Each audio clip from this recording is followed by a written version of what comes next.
بسم اللہ الرحمن الرحیم. السلام علیکم. یہ آپ کا اپنا ڈیجیٹل پلیٹ فارم ہے.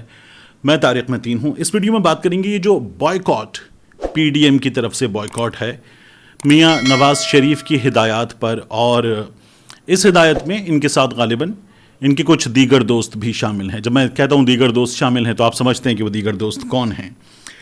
وہ بائیکاٹ کی طرف جا رہے ہیں، کیوں جا رہے ہیں، اس کی بات کریں گے. اس کے علاوہ یہ حکومت پی ڈی ایم کی یہ سپریم کورٹ کو پنجاب پولیس بنانے پر تل گئی ہے. پہلے عمران خان صاحب کہتے تھے کہ یہ لوگ فوج کو پنجاب پولیس بنانا چاہتے ہیں، لیکن اب کی بار یہ لوگ سپریم کورٹ کو پنجاب پولیس بنانے پر تل گئے ہیں. اور یہ جو بائیکاٹ کر رہے ہیں، یہ بائیکاٹ یہ تو کر دیں گے، مگر boycott supreme court of Pakistan کی کارروائی کا نہیں ہوگا. میں دوبارہ دہرا دیتا ہوں، سپریم کورٹ آف پاکستان کی کارروائی کا بائیکاٹ نہیں ہوگا. کیسے، اس بارے میں بھی بات کر لیتے ہیں، بلکہ یہیں سے بات شروع کرتے ہیں کہ بائیکاٹ نہیں ہوا. دیکھیے، حکومت بائیکاٹ کرنا چاہتی ہے تو حکومت کی حیثیت کیا ہے؟ دو صوبوں کی جو نگران حکومت ہے وہ تو فریق بن نہیں سکتی، وہ نگران حکومت ہے، ان کو تو 90 روز میں جانا ہے. تو پھر ان دو صوبوں کی جو اسمبلیاں ہیں وہ تحلیل ہو گئی ہیں. اب وہاں انتخابات ہونا ہے یا انہی صورتحال ہے. مرکز کی حکومت کا کیا لینا دینا ہے؟ ہاں، الیکشن کمیشن آف پاکستان وہ کہے کہ جناب ہم اس کارروائی کا بائیکاٹ کرتے ہیں تو وہ بائیکاٹ نہیں کر سکتے.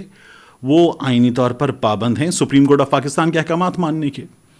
پھر الیکشن کمیشن آف پاکستان کو مدد فراہم کرنے کے جو پابند ہیں وہ ہیں سیکرٹری فائنانس. پیسہ چاہیے الیکشن کرانے کے لیے، وہ دیں گے. عدالتیں کہا ہم بندوبست کرا دیتے ہیں، کوئی بہت بڑی رقم نہیں ہے، 20 ارب روپے اگر چاہیے تو بہت بڑی رقم نہیں ہے. تو عدالت اس سلسلے میں سیکرٹری فائنانس سے بات کرے گی. سیکرٹری فائنانس سرکاری ملازم بائیکاٹ نہیں کر سکتے، ان کو یہ کام کرنا ہے اور وہ یہ کام کریں گے، وہ بائیکاٹ نہیں کر سکتے. سیکرٹری دفاع فوج سیکیورٹی دینے کی پابند ہے. فوج حکومت کہے، الیکشن کمیشن آف پاکستان کہے اور فوج پابند ہے. یہ ریاست کا ادارہ ہے، تو یہ ادارہ، یہ محکمہ جب کہا جائے گا تو یہ سیکیورٹی دینے کا پابند ہے، تو یہ بھی انکار نہیں کر سکتے. اور سیکرٹری دفاع انکار نہیں کر سکتے، وہ سرکاری ملازم ہیں. تو جن لوگوں کو عدالت کے سامنے پیش ہونا ہے الیکشن کروانے کے لیے، اپنی ذمہ داری کی انجام دہی کے لیے، ان کو پیش ہونا ہے. مرکز کی جو حکومت ہے اس کو عدالت نے ایک فریق بنایا ہوا ہے، یعنی وہ خود آ گئے کہ جناب ہم فریق بننا چاہتے ہیں. فاروق ایچ نائک صاحب آئے تھے، تو وہ فریق بننے کے لیے آئے. اٹارنی جنرل بائیکاٹ کر سکتے ہیں، یہ کہہ سکتے ہیں کہ جناب میں مرکزی حکومت کا نمائندہ، میں بائیکاٹ کرتا ہوں. تو ٹھیک ہے، کر دیں بائیکاٹ. آپ کا ویسے بھی اس معاملے سے لینا دینا نہیں ہے، یہ ان صوبوں کا معاملہ ہے.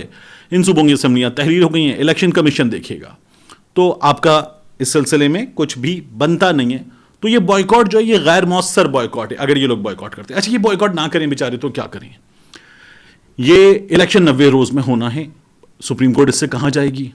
تو فیصلہ تو یہی ہونا ہے کہ 90 روز میں الیکشن کروائیں.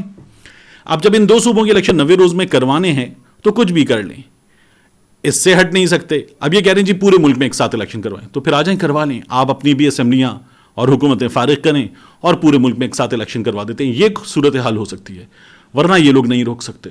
تو یہ بائیکاٹ نہ کریں بیچارے تو اور کیا کریں؟ یہ عمران خان کو چیلنج کر رہے تھے، کسی کے باپ کی جاگیر نہیں ہے، پنجاب اسمبلی تحلیل نہیں ہونے دیں گے. اچھا، خیبر پختونخوا میں ان کو پتا تھا ان کی اوقات نہیں ہے تو یہ وہاں گئے بھی نہیں چیلنج کرنے. یہاں یہ چیلنج کر رہے تھے اور یہاں پر عمران خان نے ان کو شکست دے دی. ان کو بھی کچھ اور لوگ جنہوں نے وہ جو کچھ آخر میں بھی چند لوگ توڑے نا، مومنہ وحید وغیرہ، تو ان سب کو شکست دے دی. ان سب کو شکست ہو گئی. تو پھر آپ کو پتہ ہے یہ لوگ اب کچھ کر نہیں سکتے. تو ان کو نظر آ رہا ہے کہ الیکشن ہوں گے، یعنی سپریم کورٹ آف پاکستان کے جج صاحبان کے جی وہاں سنی جا رہی ہے، یہاں سنی جا رہی ہے، از خود ہو سکتا ہے، از خود نہیں ہو سکتا. اس کو اگر چھوڑ بھی دیں تو کیا کوئی جج سپریم کورٹ آف پاکستان یہ کہہ سکتے ہیں کہ 90 روز سے آگے لے کر جائیں الیکشن؟ نہیں ہو سکتا.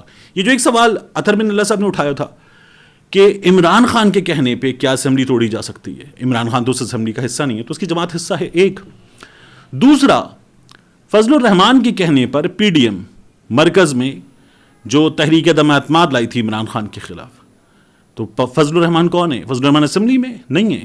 کیا جج صاحبان نے سوال اٹھایا کہ ایک ایسے شخص کے کہنے پر جو نہیں ہے اسمبلی میں، اس کے کہنے پر اسمبلیاں توڑ دیں ملک کی، اور وہاں پر بلکہ توڑ دی بھی نہیں، معاف کیجیے گا، تو جج صاحبہ نے سوال اٹھایا کہ فضل الرحمان جو ایک شخص اسمبلی میں نہیں ہے، اس کے کہنے پر تحریک عدم اعتماد آ گئی، حکومت چلی گئی، یہ سوال اٹھایا تھر بن اللہ صاحب نے؟ نہیں اٹھایا. تو اب یہ جو باقی سوالات ہیں، کتنی حیثیت ہے ان کی. 90 روز سے آگے الیکشن نہیں جا سکتے. تو یہ بیچارے اس وقت بھاگ رہے ہیں.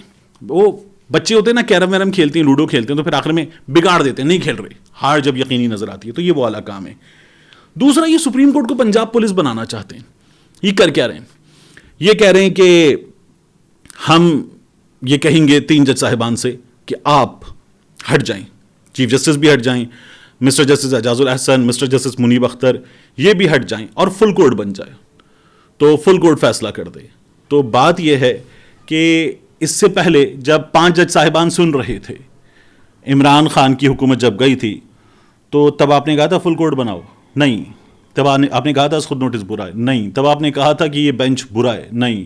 تب آپ نے کہا تھا اس بینچ میں شامل جج صاحبان برے؟ نہیں. تب آپ کے حق میں فیصلہ آ رہا تھا. تب از خود نوٹس لے لیا تھا بغیر کچھ کہے جج صاحبان نے. تمام جج صاحبان چیف جسٹس کے گھر جمع ہوئے تھے.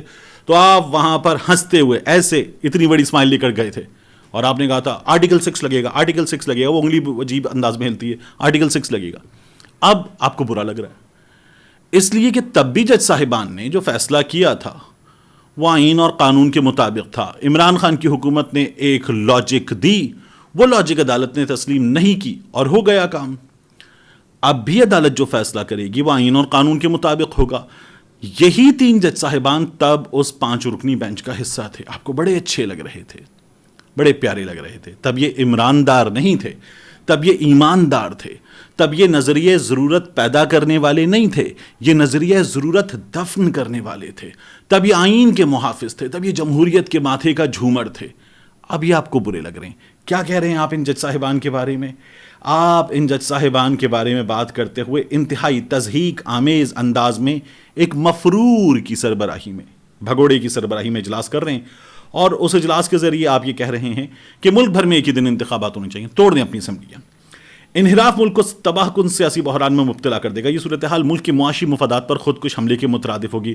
سیاسی اور آئینی بحران پیدا کرنے کی سازش کسی صورت قبول نہیں کی جائے گی. آپ عدالت کو سازش کرنے والا کہہ رہے ہیں. اور یہ جو بحران ہے، معاشی بحران، یہ کس کا پیدا کیا ہوا ہے؟ یہ آپ لوگ جب آئے تھے تو $178 کا ڈالر، آپ لوگ جب آئے تھے تو پیٹرول 150 کا، آپ لوگ جب آئے تھے تو معیشت کا حال یہ نہیں تھا، آپ لوگ جب آئے تھے تو ڈیفالٹ کا رسک 5% سے کم تھا. اب وہ 100% ہو چکا ہے. پھر آپ کہتے ہیں کہ بدقسمتی سے کہ انتظامی معاملے کو سیاسی اور آئینی بحران بنا دیا گیا ہے. یہ آئینی بحران ہی ہے. آئین کہتا ہے 90 روز میں الیکشن کراؤ. تو یہ جو فضل الرحمان کی سربراہی میں کام ہو رہا ہے، یہ کام بڑا مشکوک کام ہے. اب آپ کہتے ہیں سپریم کورٹ کا جو 3 رکنی بینچ ہے اس کو نہیں مانتے، جسٹس قاضی فائزہ کے فیصلے کا احترام کیا جائے. تو وہ تو 2 ججز کا فیصلہ ہے. آپ 3 کا نہیں مان رہے، 2 کا مان رہے ہیں. دماغ ٹھیک ہے آپ لوگوں کا؟ تو یہ ایک عجیب سی لاجک لیس باتیں ہیں اور یہی جج صاحبان ان کو پیارے لگتے تھے، اب برے لگتے ہیں. تو میٹھا میٹھا ہپ ہپ، کڑوا کڑوا تھو تھو، اس طرح کی باتیں ہیں، کرتے رہیں. بات یہ کہ الیکشن ہوں گے اور کوئی اور طاقت بھی روکنا چاہے تو روک کے دیکھ لے، الیکشن ہوں گے. ہاں آپ کو 97 دہرانا ہے تو پھر عدالت کے اندر سے آپ نے جو پہلے کام کیے تھے اور ان کاموں کے نتیجے میں مسٹر جسٹس سعید الزماں صدیقی مرحوم ایک بار صدارتی امیدوار بنایا، پھر بعد میں گورنر سندھ بنا دیا. جب وہ اس قدر علیل تھے کہ اپنی ذمہ داریاں انجام دینے کے لیے ہاتھ پکڑ کے لائے جاتے تھے اور اس کے بعد چند دنوں میں وہ خالق حقیقی سے جا ملے، آپ نے تب بھی نوازنے کے لیے یہ کام کر دیا. رفیق تارڑ صاحب، الزام ان پر بھی ہے، گوہر ایوب صاحب کی کتاب ہے. اگر عطا تارڑ منع کرتا ہے تو گوہر ایوب صاحب کی کتاب ہے. تو کام تو ہوا تھا کوئٹہ والا. تو یہ اتنا بڑا الزام ہے، صدر پاکستان بنائے گئے تھے، سینیٹر بنائے گئے تھے. تو آپ یہی کام پھر کریں گے جا کے. تو اپنی سیاست کیجئے، یہ سیاست جو آپ کر رہے ہیں یہ مت کیجئے، پاکستان کو بخش دیجئے. ملتے ہیں انشاءاللہ آپ سے اگلی ویڈیو میں.